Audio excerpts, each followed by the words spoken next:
안녕하세요. 말년목사TV 말년목사입니다. 안녕하세요. 말년목사TV 말년목사 큰아들 나필입니다. 네, 오늘은 좀 여러가지 질문들을 드리는 무엇이든 물어보세요라는 컨텐츠를 하려고 하는데요. 우리 지혜로운 우리 목사님의 지혜로 이런 질문들에 대한 명확한 해답을 들을 수 있는 좀 귀한 시간을 가져보려고 합니다. 그래서 지금부터 제가 좀 여러가지 질문을 좀 드릴 거예요. 그래서 이게 되게 사회적으로 되게 예민한 질문일 수도 있고, 아니면 목사님 본인에게 되게 곤란한 질문일 수도 있어요. 근데 목사님의 지혜로움으로 솔직한 답변 좀 부탁드립니다. 아셨죠? 알았습니다. 네, 솔직하게. 아셨죠? 저한테 뭐 반말, 존댓말 안 하셔도 됩니다. 알았다고. 네. 첫 번째 그럼 질문을 좀 드릴게요. 요즘에 되게 정말 대형 교회 세습이 난리인데, 이 대형 교회 세습이라 함은 담임 목사님이 아들한테 그 교회를 물려주는 거잖아요. 이거에 대해서 어떤 많은 분들은 또 되게 반대를 하고 계시고, 또 당장 그 교회 성도님들은 또 찬성하는 분들 대부분이 또 세습을 하시잖아요. 그러니까 이런 거에 대해서 과연 목사님의 생각은 어떠신지 참 궁금합니다.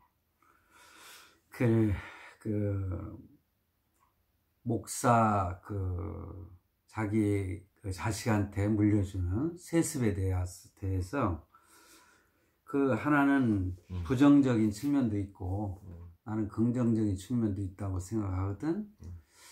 왜냐하면은 정말 나를 이어서 뭐 대형 교회라고 그랬으니까 많은 성도들이 있는데 그 사람들을 참 나보다도 더 이렇게 잘 섬길 수 있는 그런 실력과 그런 인품이라든가 이 모든 것들을 갖추지도 못했는데 그 욕심에서 어떻게든지 뭐 어떻게 보면은 자기 개인 소유화 한 것처럼 생각하면서 이건 내 것이니까 내 새끼한테 물려주고 싶다 뭐 이러는 생각을 한다면은 나는 그건 잘못됐다고 생각을 해요. 내 새끼.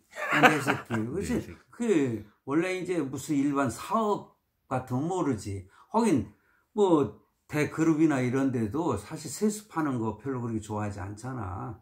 그래서 요즘에는 자식한테 물려주는 것보다는 정말 실력 있는 사람을 세워가지고 기업을 더 키울 수 있고, 또 그것이 또 사회에 대한 기업으로서의 마땅히 해야 될 의무라고 생각을 하는데, 교회에서도 혹시 자기가 개척을 해가지고 대형교회가 됐다 그랬을 때 목사들의 생각이 바로 그런 것에 빠져 있다면은 나는 그것은 잘못됐다고 생각을 해. 그렇다면 사회 긍정적인 면도 내가 얘기를 해야지. 기업처럼 전문 경영인을 세워서 하는 게 옳다. 그럼 교회에서도 자식들한테 물려주는 게 아니라 전문 목회인을 2차 예를 들어서 목사님으로 이렇게 청빙을 해서 모시는 게 더 옳다. 그런 생각이신 거죠? 근데 이제 긍정적인 면을 갖다 또 얘기를 해야 되겠는데, 자식에게 물려줄 수 있는 것도 나는 내가 목사이기 때문에 난 어쩌면은 그것도 보람 있는 일이다 그렇게 생각을 해. 근데 그게 웬 보람이냐? 자식이 짧게 부탁드립니다. 훌륭하게 성장을 해서 성도들이 정말 우리 목사님처럼 우리 아들 목사님도 참 대단한 실력과 인품을 갖춘 그런 목회자니까 이왕이면은 그 목사님 아들 이렇게 세워서 이 교회를 참 계속 이어가자 뭐 그렇게 생각하는 사람들도 있거든. 또 내가 아는 대선배님 목사님을 보면은 저 대구에서 정말 자기 아들을 세우고 싶지 않았는데 오히려 성도들이 이렇게 해가지고 세운 교회가 있어요. 대형 교회고. 난 그런 생각을 가지고 있어요. 그럼 여기서 질문 하나 드리겠습니다. 결론은 만약에 아들 목사님이 예를 들어서 사회로 이렇게 벗대어 이렇게 표현을 하자면 전문 경영인을 세우는 것처럼 아들이 정말로 전문 경영인을 세우는 것처럼 훌륭한 아들 목사님도 되게 훌륭한 분이라면 아들 목사님한테 물려주는 것도 다 나쁘지 않다. 뭐 근데, 그런 것도 나는 그런데 준비도 안 됐고 아무것도 안 돼 있는데 무작정 아들한테 물려준다는 건 말이 안 된다. 그런 그럼 여기서 생각에- 질문 하나 드릴게요. 만약에 뭐 예전에 교회 건축도 이제 하셔서 크게 건축도 하셔서 목회도 하셨던 목사님이니까 제가 아들이잖아요. 예. 저한테 교회 물려주시겠습니까? 네가 갖췄다면 오케이, 여기까지. 어. 네, 알겠습니다. 더 이상은 노출이 되니까. 네. 자, 두 번째 질문 드리겠습니다. 네. 네. 목사님의 재산에 대한 질문인데요. 현재 재산이 얼마나 되십니까? 재산 사실 나는 바닥이지. 뭐 내가 개인적으로 지금 가지고 있는 그 재산은 나는 없어. 없어요? 네. 어. 그러니까는 뭐 목사가 뭐 이렇게 말년이 되면은 뭐 어느 정도 뭐 재산을 가지고 있을 거라 생각하는데 솔직히 내놓을 만한 아니, 재산은 근데 없어. 예전에 교회도 크게 건축도 하시고 아주 잘 나갔잖아요. 근데 돈이 그런데- 한 푼도 없으세요? 한 푼도 없다고 뭐 한 푼이라는 건 먹고 사는 거지. 근데 내가 재산이라고 할 수 있는 것은 나는 없어. 아, 진짜 한 푼도 뭐 빈털털이라고 해도 과언은 아니지.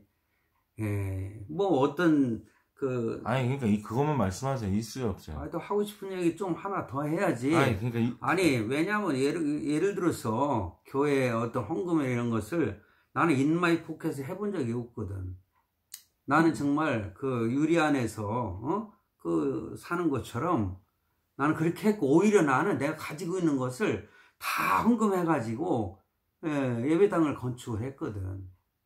그 뒤에 나는 개인적으로 뭐 주머니에 채우기 위해서 그 엉뚱한 짓거리하고 그러는 짓거리 안 했거든. 건축할 때 그런 일들 많아. 내가 알지. 그건 아는데 그렇게 하면 안 되지. 그럼 하나님 앞에 가서 정말 떳떳해야지. 뭐 떳떳한 인간 하나도 없겠지만은 그래도 목사로서 사람들한테 그런 어떤 존경심을 받아야 되지 않겠어? 이 개인적으로 아들로서는 참 되게 유감인 부분입니다. 뭔데? 말해봐. 돈 한 푼도 없으시다면서요.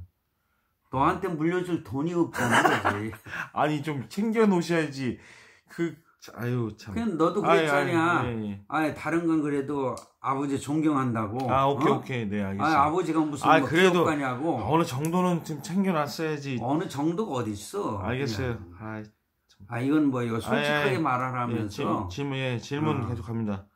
그러면, 이 목사님들 그 재산에 대해서 요즘, 대형 교회 목사님들 어마어마한 재산을 갖고 있잖아요. 뭐, 제가 아는 어떤 교회는 은퇴하시고도 그 교회 뭐 명의를 안 바꿔주시는 목사님도 계시고. 그런 사람이 있더라고. 그런데, 그러면 과연 그 목사님들 그 재산에 대해서는 어떻게 생각하세요? 아니, 목사가 재산이 있다는 그것이 무슨 큰 잘못은 아니지. 그것이 정상적으로 흥분하지 마시고. 그에게 주어진 것이라면은 뭐 얼마든지 있어야 된다고 난 생각을 해.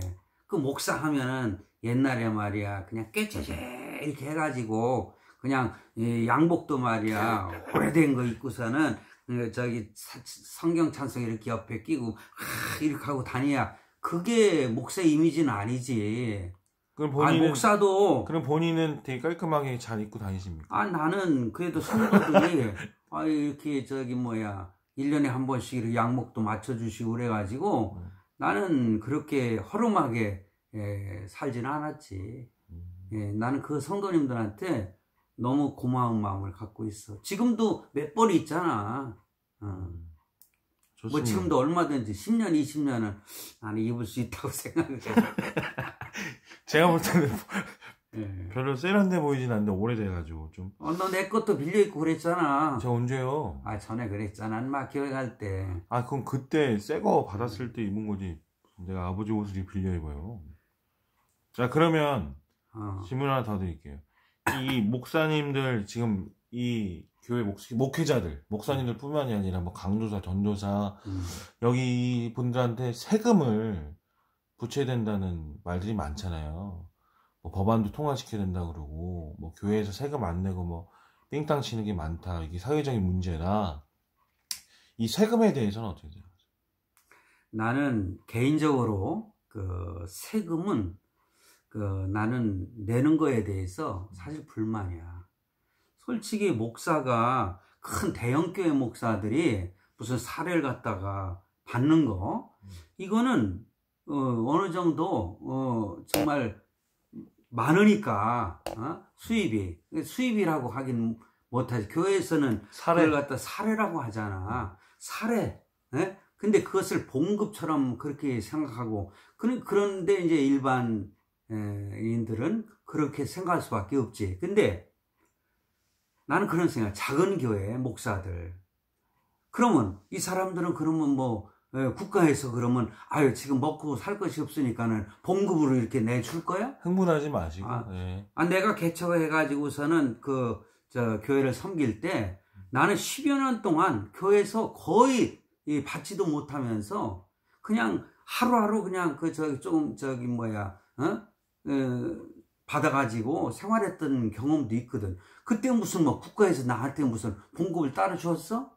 가난한 목사들에게서 무슨 뭐 세금을 걷는다?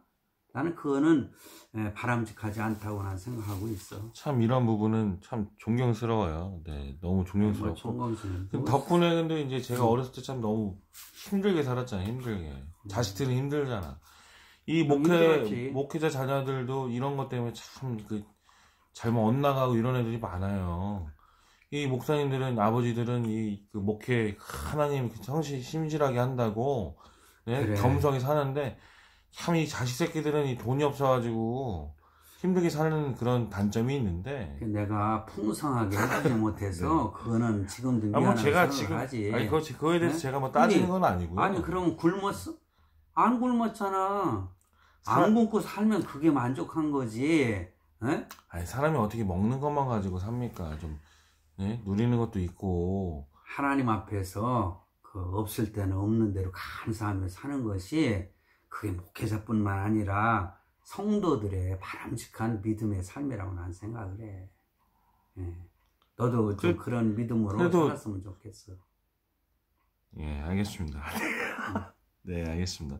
그러면 세금은 안 걷는 걸로? 난 세금은 그건 불만이야. 알겠습니다. 그럼 네 번째로 개척교회도 해보셨고 또 부흥에 대해서 큰 교회 목회도 해보셨잖아요. 뭐 큰 교회라고는 할 수 없지 뭐. 제가 볼 땐 큰 교회예요. 네. 근데 예배당만 크면은 뭐. 질문할 때는 좀 흥분하지 마시고. 알았어요. 네. 그러면 개척교회의 이 힘든 점. 너무 지금 대형 교회로만 사람들이 많이 몰리고 개척교회들은 뭐 많은 교회가 엄청 많다고 하잖아요. 근데 이것도 하나의 문제점이라 생각하는데.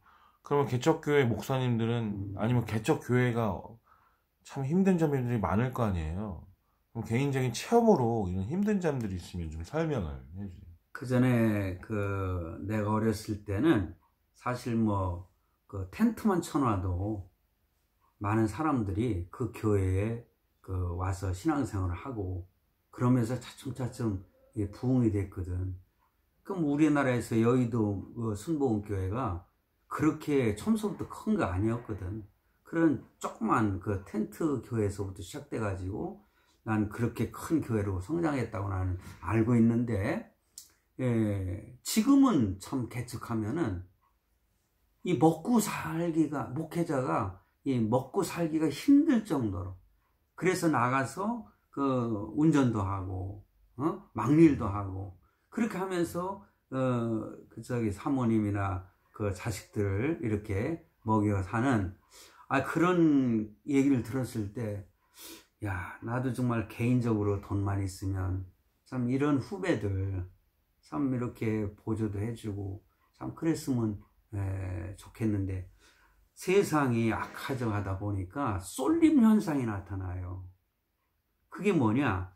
큰 것에 이렇게 작은 물방울이 큰 물방울에게 이렇게 흡수가 되듯이 오늘날 그냥 물질 만능주의가 돼가지고 큰 것만 좋아하고 많은 사람들이 모여서 하긴 그런 것도 있을 거야. 왜냐면은 자기를 이렇게 드러내는 거, 그게